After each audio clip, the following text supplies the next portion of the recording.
그래서 여러 형제들을 불러 모으죠. 여러 형제들을 불러 모아가지고 이 시에 이제 협력하여 만주로 갈 것을 완전히 협의를 하게 됩니다.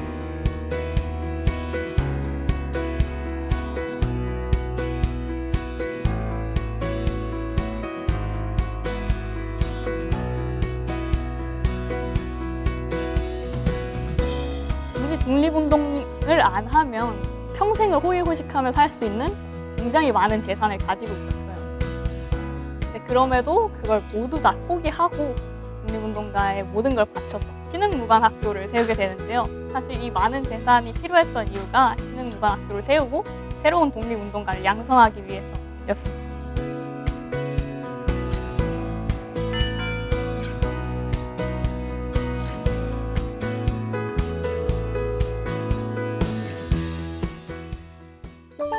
안녕하세요. 영상과 운동을 좋아하는 이세린입니다. 저희 이회영 기념관에 왔다시피 저희 작품 제목은 서병과 회영이고요. 신흥무관학교를 세운 이씨 형제들의 독립운동기를 그린 작품입니다. 이씨 형제는 이제 조선 최고의 명문가라고 불릴 만큼 굉장히 고위 직업군과 굉장히 많은 재산을 가지고 있었어요. 그런데도 이제 독립운동기에 모두 참여한 한 일가의 이야기입니다. 신흥무관학교가 어떻게 세워졌는지, 독립운동기의 시초가 어떻게 되는지를 알 수 있어서 굉장히 뜻깊은 작품입니다. 사실 이 이야기는 저희 지역과 관련이 있는데요. 이제 남양주가 이석영 선생님을 굉장히 아이콘으로 삼고 있어요. 그래서 이석영 광장이라던가 이석영 도서관이라던가 이런 구조물이 많이 생겨가지고 이 인물이 어떤 인물인지 탐구해보고자 제가 관심을 갖게 되었습니다. 이 형제가 특별한 점은 굳이 독립운동을 안 하면 평생을 호의호식하며 살 수 있는 고위 직업군과 굉장히 많은 재산을 가지고 있었어요. 근데 그럼에도 그걸 모두 다 포기하고 독립운동가에 모든 걸 바쳐서 마지막 죽음까지 많이 쓸쓸했던 이야기입니다.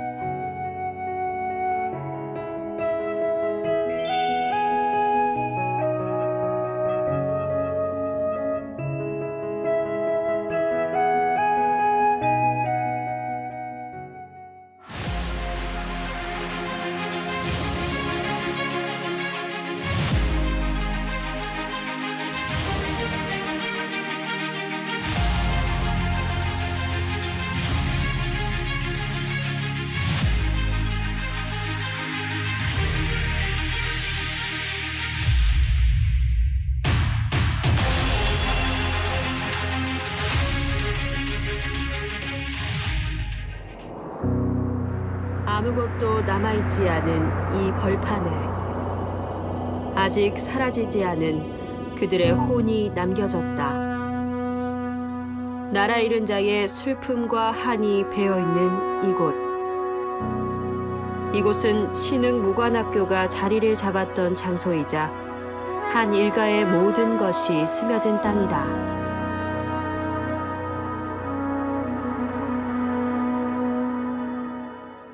고종 22년 1월 10일 한양의 3대 부자 이유승이 고종에게 상소를 올렸다. 이유승의 아들 이석영을 데려다 자식으로 삼아 후사를 맡길 수 있게 되었으니 이는 인륜의 대사입니다.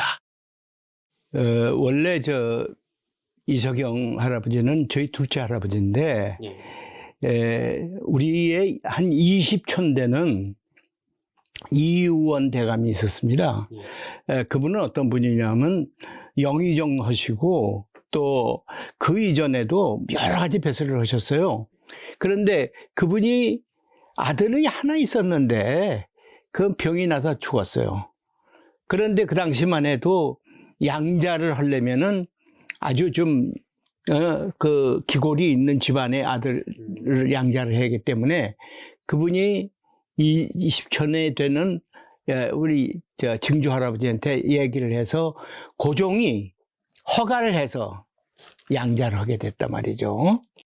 이 상소는 남양주, 파주, 개성, 충주, 한양 등지에 집과 땅 여럿이 이석영의 몫이 되는 계기였다. 고종은 굉장히 신임을 하죠. 왜냐, 자기가 왕 노릇을 하도록 만드는 분이고, 그러니까 굉장히 신임을 했는데 그분이 그런 정도로 권한이 강했어요. 이 권한이 그만큼 있으니까 자연히 돈도 많이 모으게 되고, 그래서 남양주 일대에 그분의 땅이 너무 넓어가지고 남양주에서 서울까지 오는데 남의 땅을 밟지 않고 올 정도로 땅이 많았단 말이죠. 그래서 그 대구로 양자를 갔는데 그 재산을 다 물려받은 거죠.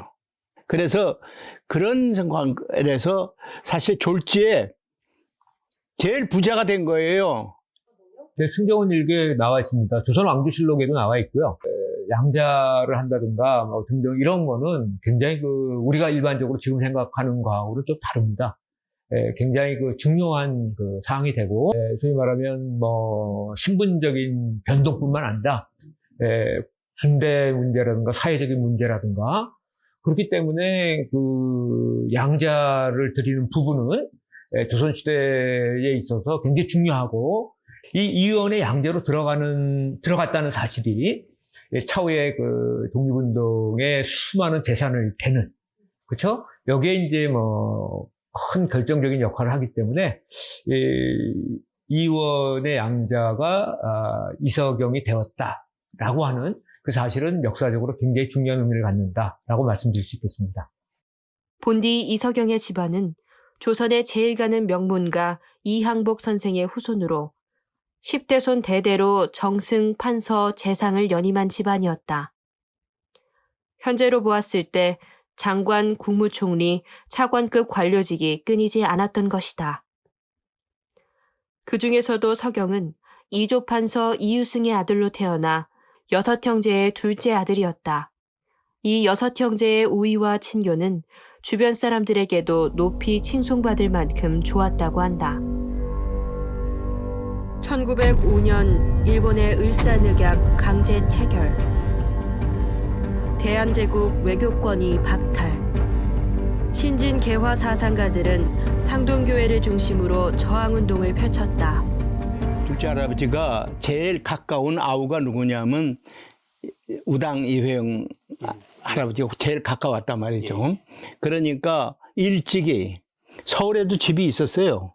거기 홍엽정이라는 큰 정자가 있었어요. 거기에서 아우들의 친구들을 다 모아서 신학문을 거기서 공부해라. 그래가지고 거기서 신학문을 가르치도록 했는데, 그런데 이제 나라가 기울어지니까 거기서 말하자면은 일종의 결사를 하게 된 거죠.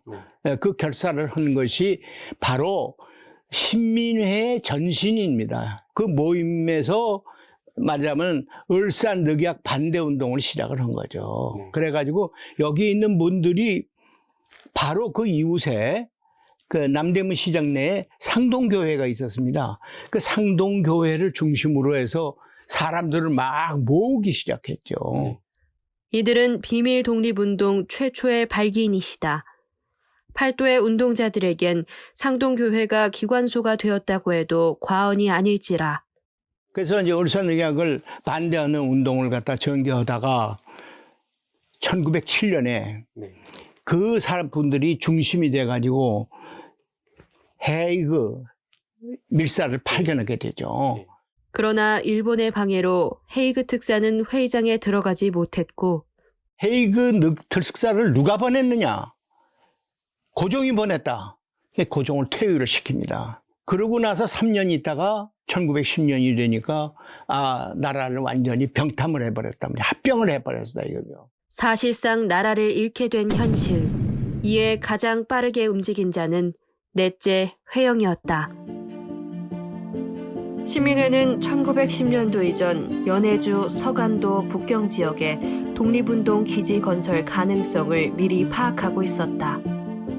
때문에 발빠르게 1910년 7월 초 이회영이 직접 서간도에 답사를 다녀올 수 있었고, 이회영의 귀국 후 6형제는 한자리에 모여 가장 어려운 결정에 이르렀다. 망명하기 전에 이제 형제들이 모였었죠. 그 신민회에서 이렇게 하고 무관학교를 세우기로 했는데 형님의 돈이 필요합니다. 그러니까 형님이 모든 이것을 투자하도록 하십시오. 그러니까 이분이 주저할 줄 알았는데 맞다. 이 돈은 나라를 위해서 한 돈이 아니냐? 나라가 없어지면 이 돈이 무슨 필요가 있냐?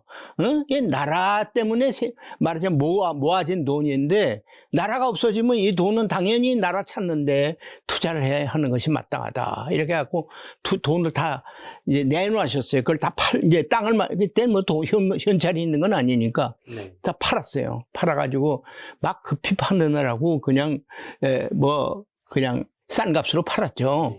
그래도 그 땅이 하도 넓으니까 그때 똥 40만 원을 마련을 했어요. 당시 처분 재산의 현재 시가는 2조 원이 넘을 정도였다. 조선에 머물렀다면 평생을 호의호식해도 남을 재산이었다.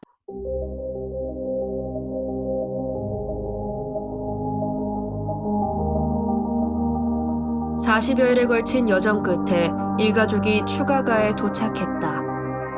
독립군은 이회영을 주축으로 착실하게 터전을 잡았다. 집과 농사를 지으며 주민자치조직 경학사를 설립하고 한 달 후 신흥 강습소를 세우게 된다. 우선 기본적으로 이석영 선생님이 사주셨죠. 신흥 강습소라고 이제 이렇게 위장된 명칭을 썼고 일제 관원에 이제 눈에 띄지 않기 위한 노력을 했던 것들은 일관된 것이었습니다. 책을 보면은 신흥 강습소라는 것도 전술적인 의미의 교명을 했다는 얘기를 합니다. 다만 이제 신흥이라고 하는 것은 신민의 신이고 흥은 부흥한다라고 하는 흥에서 신흥이라고 하는 이름은 서로 제자가 된 것 같아요. 경학사의 첫 사장은 셋째 이철영. 이석영은 후견자 역할만 충실히 할 뿐 나서는 일이 없었다. 앞으로 나는 뒤에서 일하겠다. 앞에 나를 내세우지 않도록 하라. 무엇보다 내가 돈 가진 것을 알면 발경 여기저기서 달려들어 우리의 대사를 그르칠 수가 있다. 곳곳의 사람들이 신흥 무관학교로 몰려들었다. 이석영은 가진 재산을 아끼지 않고 교육, 생활, 독립군에게 필요한 것을 무료로 제공하였다. 이석영의 자본이 광복의 씨앗이 된 것이다. 따라서 신흥무관학교는 의병에서 독립군, 독립군에서 광복군, 광복군에서 국군으로 연결되는 한국 독립전쟁의 가장 그 뿌리가 되는 그러한 어떤 중요한 역할을 한 조직이었다라고 말씀드릴 수 있고요. 소위 말하면 노블리스 오블리제라고 하지 않습니까? 베푸는 삶을 진짜 실천한 인물이 누구냐? 바로 이석영이다. 처음에는 한 몇십 명 이렇게 됐어요. 네. 근데 이제 독립군의 활동이 커지니까 이제 100명, 120명, 200명 이렇게 좀 확대를 했어요. 네. 3.1운동이 나니까 600명, 700명씩 왔어요. 네. 그러니까 합리화라는 데서 도저히 수용할 수가 없으니까 고산자라는 데도 두고 또 한 군데도 세 군데에서 이 학교를 운영을 했어요. 그 신흥 이제 무관학교 출신들이 네. 나중에 신흥하구단이라는 걸 만들어요. 예. 신흥하구단이라는 건 뭐냐면 졸업한 사람들이 우리끼리 뭉쳐서 대일 항쟁을 하자. 그 하구단이 만든 단체 중에 하나가 의열단입니다. 그러니까 의열단에 김원봉, 윤세주 이런 사람들이 전부 신흥무관학교 출신이에요. 네. 그러니까 일종의 그 당시에 교육을 시켰던 간부들이 나중에 광복군의 지대장이 되는 거죠. 이제 그래가지고 말하자면 독립운동의 일종의 사관학교 역할을 한 거죠.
신흥무관학교는 교육뿐만이 아니라 모두의 의식주까지 책임졌다.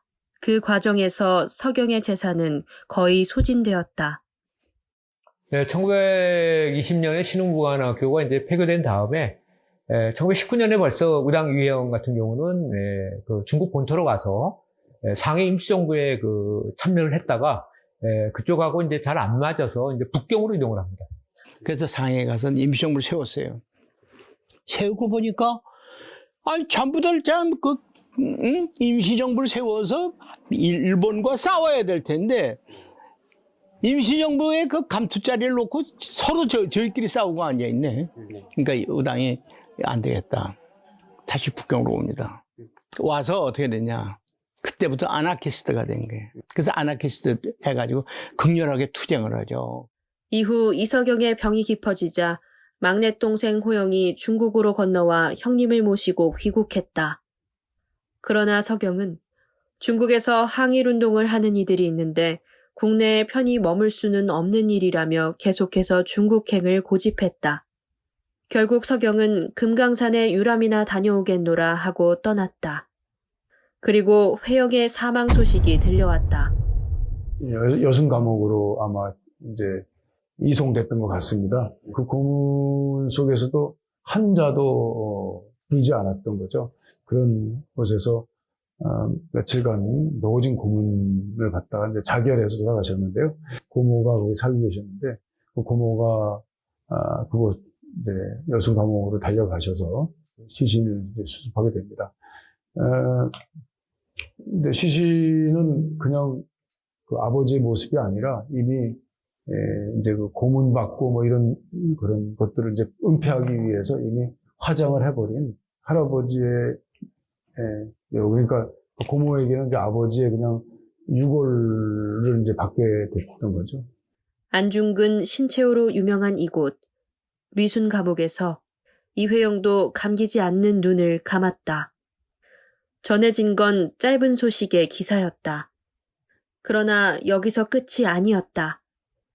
이회영의 체포에는 밀고의 여지가 다분했고 이서경 선생님의 아들이 두 분 계신데요. 첫째 아들은 이규준 선생님입니다. 그리고 둘째 아들도 독립운동을 같이 해왔던 그 기운이 어디 갔겠습니까만 병이 걸려 있어서 병약해져 있는 상태에서 그를 이제 도와준다고 하는 어떤 사람들의 도움을 받아서 이회영 선생의 거처를 알려주게 된 결과적인 그런 행위자가 돼서 그 할아버지가 운영하던 그 아나키스트 조직인 남아한인연맹의 그 행동가들에게 이제 생명의 조치가 되는 이제 그런 안타까운 일이 있었습니다. 이석영 같은 경우는 이제 북경, 처음에는 이제 그 심양으로 이동했다가 나중에 이제 그 북경으로 이동하는데, 자금을 다 3.1운동과 그 신흥무관학교, 그때 다 그 지출했기 때문에, 돈이 없어서, 잘 아시는 것처럼, 1934년에 상해 프랑스 쪽에서 결국은 안타깝게 그 굶어 죽고, 또 묘소조차도 그냥 공동묘지에 이렇게 묻혀서 지금 현재 그 유해도 저희가 그 발굴하거나 또는 모셔오지 못하는 그런 안타까움이 있다라고 말씀드릴 수 있겠습니다. 조선에서 제일 가는 명문가였던 그들이 맞이할 거라고는 상상도 못한 차가운 끝. 그들의 나라만을 위한 숭고한 희생 덕에 1945년 대한민국은 광복을 외쳤다. 걱정 없이 웃으며 내일을 기다릴 수 있는 지금. 그들의 이야기는 우리의 마음속에서 이어지고 있다.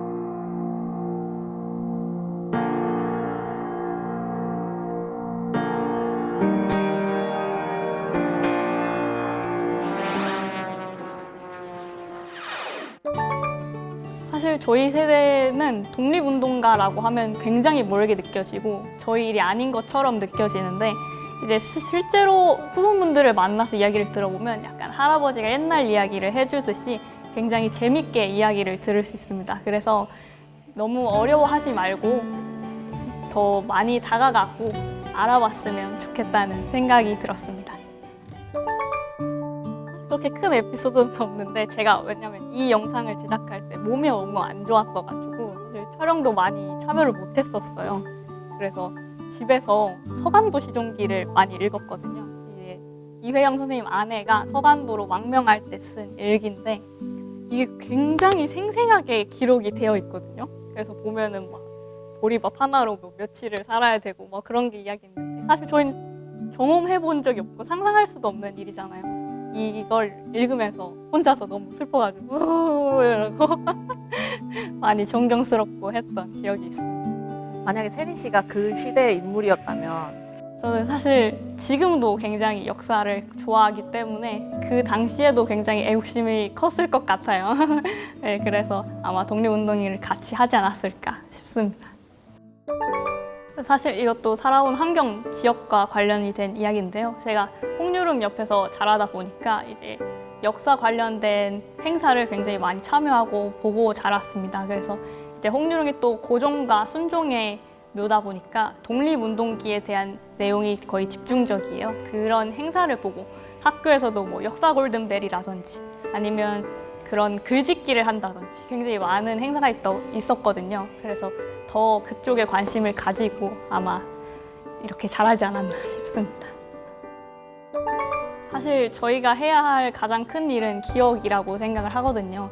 아직 알려지지 않은 독립운동가 분들도 너무 많고 사실 저희가 헬조선이라고는 하지만 굉장히 그분들한테는 엄청 자랑스러운 대한민국이잖아요. 그래서 저희도 이런 마음을 본받아서 조금 더 우리나라를 자랑스럽게 생각하고 이 피땀 흘린 땅을 기억하면서 좀 살면 좋지 않을까라는 마음으로 이 영상을 제작하게 되었습니다.